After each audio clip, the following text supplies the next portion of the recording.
Tecnológico Nacional de México, Instituto Tecnológico de Zacatepec, ITZ. Materia, balance de materia y energía. Carrera, ingeniería química. Integrantes del equipo 5, Maxines Maceo Citlali, Maxines Posadas Jesús, Méndez Díaz, Kimberly Selene, Morales González, Fátima Estefanía y Nájera Miranda Jessica. Grupo VA, profesor Deyanira Ochoa Vázquez.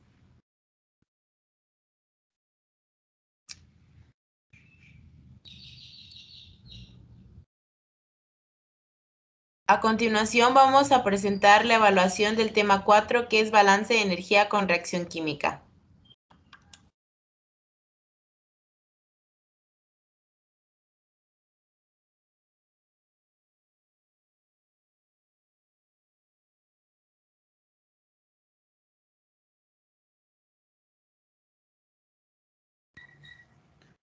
Yo les voy a leer el ejercicio que es: para diseñar un horno, un ingeniero debe calcular la temperatura más alta que deben soportar las paredes del horno para elegir el material de construcción adecuado. Calcula la temperatura para quemar metanol líquido con 100% de aire en exceso, suponiendo que el metanol se alimenta a 25 grados Celsius y el aire entra a 100 grados centígrados.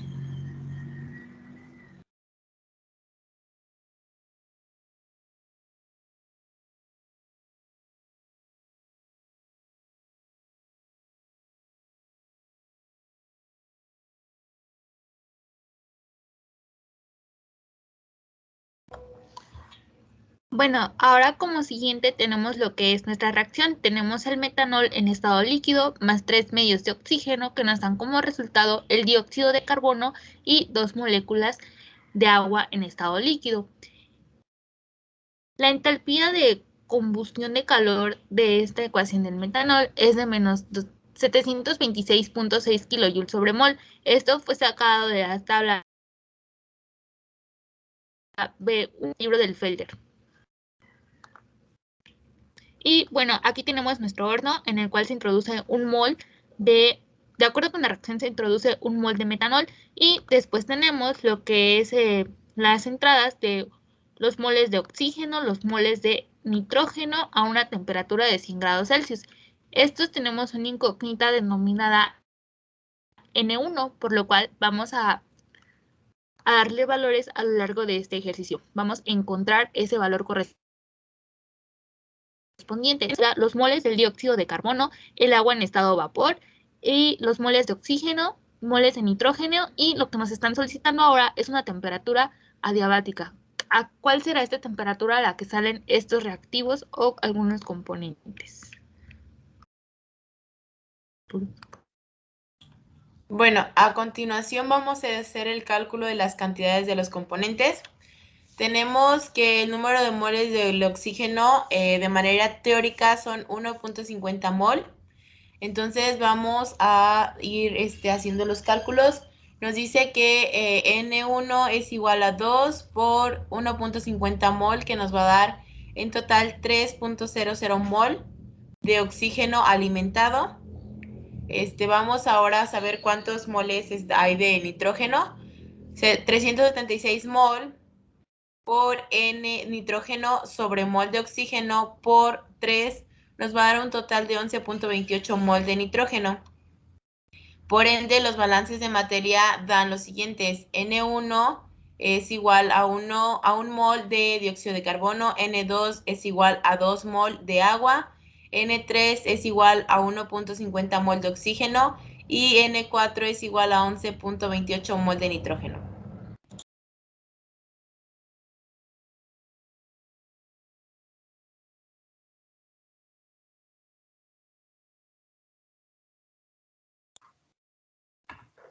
Bueno, compañeros, posteriormente vamos a realizar el cálculo de las entalpías de los componentes de alimentación.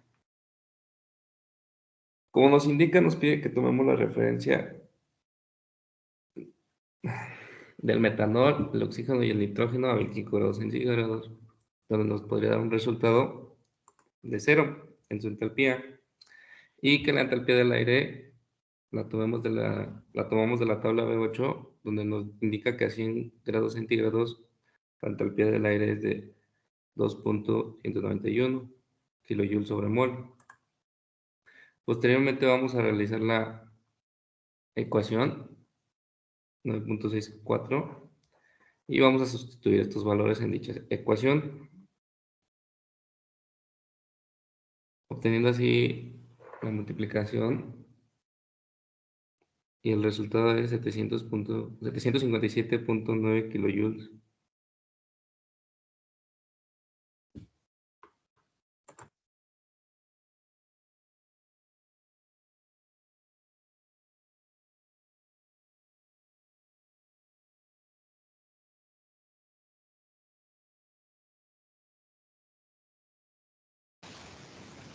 Bueno, para el cálculo de las entalpías de las corrientes del producto, tenemos como referencia el dióxido de carbono, el oxígeno, el nitrógeno y el agua, que está a 25 grados centígrados. Para esto se tiene que suponer que el agua es líquida, pues este es para cuál se reconoce pues la entalpía. De la tabla B2, las capacidades caloríficas de los gases producidos en kilojoule de mol por grados centígrados en términos de temperatura igualmente a grados centígrados, los cuales son, tenemos las 4 capacidades las cuales nos mencionan. Tenemos el dióxido de carbono como CO2, que da un total de 0.03611, que va sumado a 4.233 por 10 a la menos 5 de T. Igual esto va a ir restado a 2.887 por 10 a la menos 8 para temperatura 2, más 7.464 por 10 a la menos 12 para temperatura 3. Y así con las 4 capacidades, como para el agua, el oxígeno y el nitrógeno.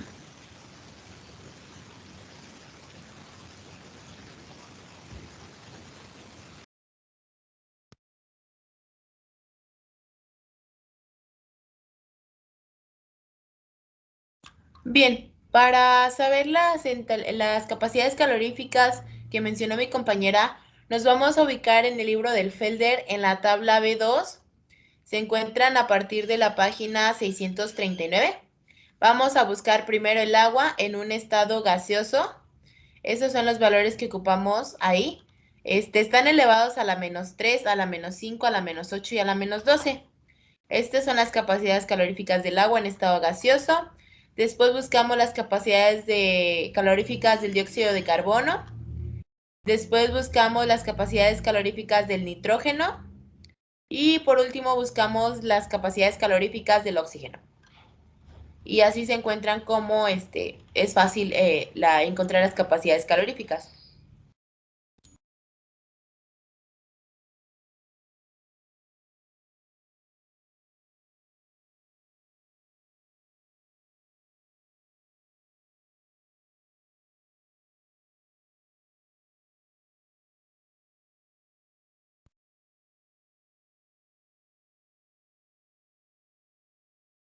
Bien, ahora el problema nos pide encontrar la sumatoria del número de moles iniciales por las capacidades caloríficas iniciales.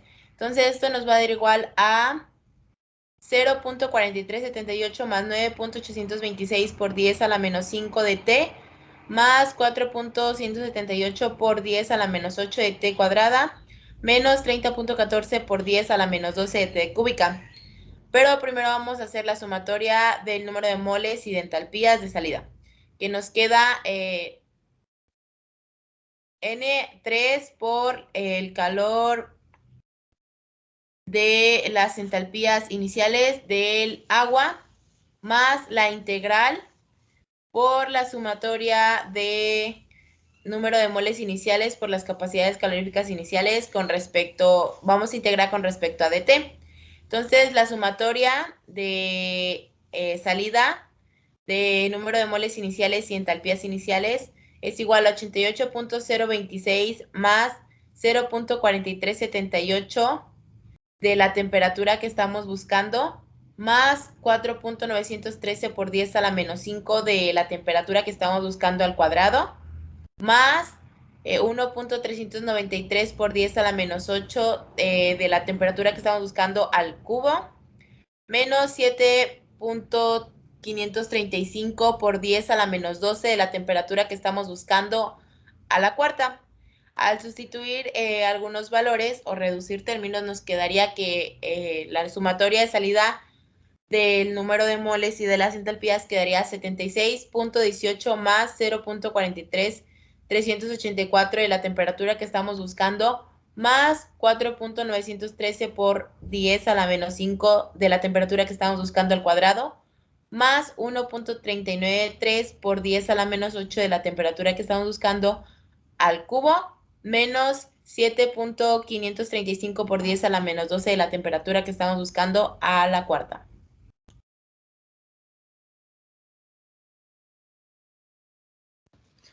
Ahora, una vez tenido lo que son los moles a la salida, a la entrada de las entalpías, lo que procedemos a hacer es el balance de energía.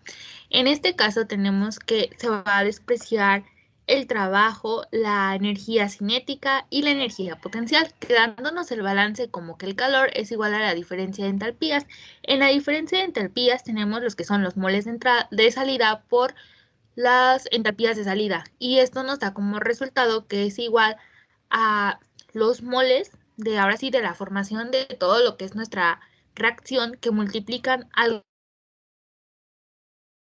calor de combustible de entrada por las entalpías de entrada, dándonos un resultado como 757.9 kJ. Esto ya se había explicado anteriormente. Y bueno, de acuerdo con la ecuación que teníamos en la parte de arriba, se reducieron términos, haciendo las respectivas multiplicaciones, nos queda toda esta ecuación, 7.535 por 10 a la menos 12, temperatura diabática a la cuarta, menos 1.393 por 10 a la menos 8, la temperatura diabática al cubo, menos 4.913 por 10 a la menos 5, temperatura diabática al cuadrado, menos 4.4738, la temperatura diabática, más 681.7. Todo esto va a estar igualado a 0. Y bueno, aquí tenemos una incógnita que es nuestra temperatura. Lo que aquí hicimos fue a todos los exponentes mayores a 1 darles el valor de 0. Es decir, temperatura a la cuarta se convirtió en 0, por lo tanto esto sí nos hizo 0. En esta parte también tenemos un 0, 0. Y en esta parte nos queda que 0.4738 es igual a 681.7, y por lo tanto procedemos a darle valores a lo que es a nuestra temperatura sustituyéndolo en la ecuación. Y bueno, aquí tenemos la temperatura, todos se suponen en grados Celsius, y aquí tenemos nuestra ecuación y simplemente metimos nuestra ecuación, dimos diferentes valores hasta encontrar uno que se aproximará a 0, recordando que si es menos, si es negativo, este ya se pasó del 0, y si tenemos algo acercándose a 0, es una temperatura ideal. Por lo tanto, la temperatura diabática tomada fue de 1256.3, que es la que tenemos seleccionada en esta parte de aquí, y aquí tenemos nuestra respectiva ecuación. Y ya con todo esto podremos completar nuestro cálculo que tenemos en la parte de aquí. Nuestra N1, que valía de 1 mol, en la N2 va a ser 1 por los 3.76, por lo tanto nos van a quedar 3.76. A la salida de nuestro horno, pues simplemente vamos a sustituir los valores que ya nos habían comentado, que este fue de 2, en los moles en la N3 tenemos de 1.50, y en el moles número 4 tenemos 11.28. Y finalmente nuestra temperatura fue de 1256.3. Y aquí en los moles de nitrógeno también nos dieron de 11.28.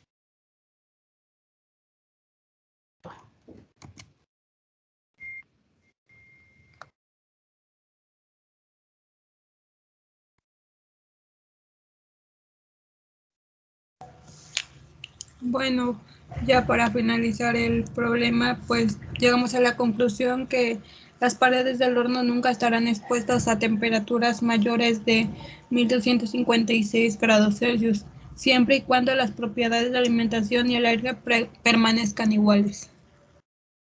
Y esto sería todo. Gracias.